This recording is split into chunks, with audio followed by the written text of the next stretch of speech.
Halo, selamat pagi anak-anak yang dikasihi Tuhan.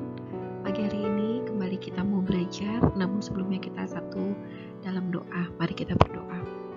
Bapa dalam surga, terima kasih untuk pagi hari ini. Terima kasih untuk kasih setiamu dalam kehidupan kami. Saat ini kami ingin belajar Tuhan, berkati kami, mampukan kami mengerti, dan pengetahuan ini bukan saja sampai kepada pengertian pikiran kami, tapi lebih kepada kami dapat mengaplikasikan dalam hidup kami tiap-tiap hari. Terima kasih Tuhan, padamu kami berdoa. Amin. Pagi hari ini kita mau belajar tentang aku dan gerejaku. Materi dari bab 4. Apa yang kalian ketahui tentang gereja? Tentunya dalam pikiran kalian pasti bermacam-macam. Saya akan menjelaskan kepada kita pada saat ini pengertian gereja. Yang pertama adalah eklesia, yang kedua kahal, yang ketiga kuriakon, dan yang keempat adalah igreja.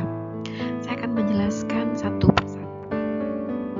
Kata eklesia berasal dari bahasa Yunani, yaitu dipanggil keluar untuk menjadi murid Kristus. Jadi eklesia berarti bicara tentang orangnya. Dipanggil keluar untuk menjadi murid Kristus, lebih tepatnya dipanggil dari kegelapan menuju terang Kristus. Kahal, dari bahasa Ibrani yang memiliki pengertian perkumpulan bersama. Kemudian kuriakon. Apa arti kuriakon? Dari bahasa Yunani, kuriakon memiliki arti menunjuk pada bangunan atau gedungnya. Jadi kalau sekarang kalian beribadah di gereja GKI misalnya, atau Hokimto, atau GBI, atau gereja-gereja yang lainnya, itu disebut sebagai kuriakon dan bukan eklesia. Eklesia itu berarti artinya kalian dan saya. Kalau kuriakon berarti menunjuk kepada bangunan atau gedungnya. Dan yang terakhir adalah igreja. Igreja diambil dari bahasa Portugis yang memiliki pengertian sebagai kumpulan umat atau kumpulan orang percaya. Igreja ini juga menggambarkan adanya kaitan antara gembala dan domba.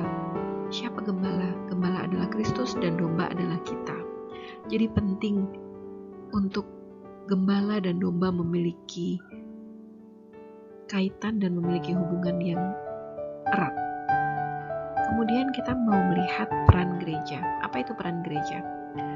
Peran gereja dibagi menjadi 3. Yang pertama terhadap Allah.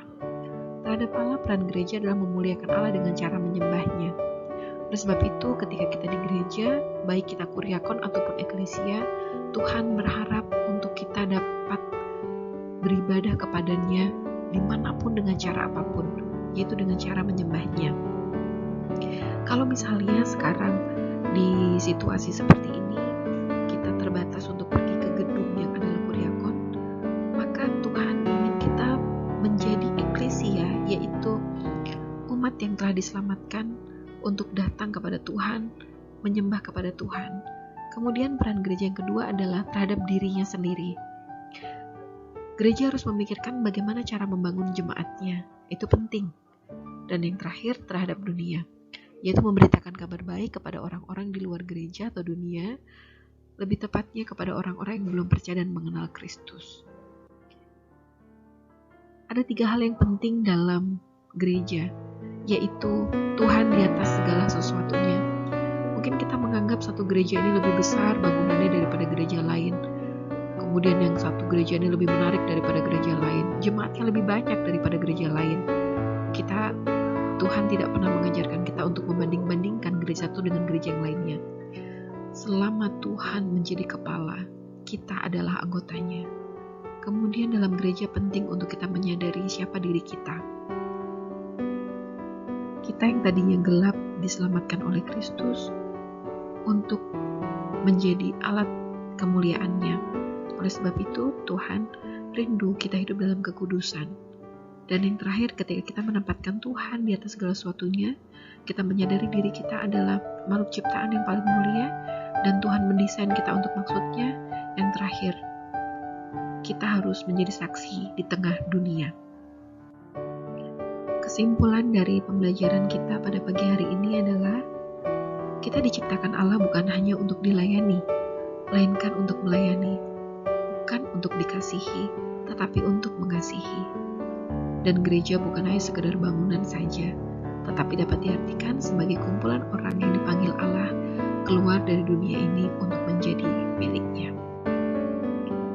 Sekian pembelajaran kita pada pagi hari ini. Terima kasih. Tuhan Yesus memberkati. Mari kita satu dalam doa. Bapa dalam surga, terima kasih untuk pembelajaran kami pada hari ini.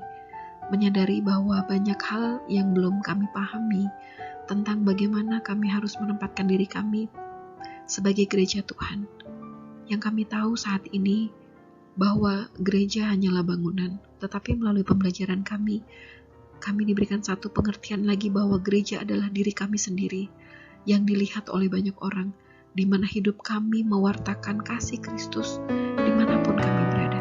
Tolong kami untuk menjadi gereja-gereja yang hidup dan bertumbuh Tuhan, sehingga kami bisa menguatkan orang yang mengalami penderitaan, dapat menghibur mereka dalam kesusahan, dan melalui hidup kami nama Tuhan dipermuliakan. Terima kasih banyak Tuhan. Ini doa dan syukur kami kepadamu, kami berdoa. Haleluya. Amin. Oke guys, thank you. Tuhan Yesus memberkati.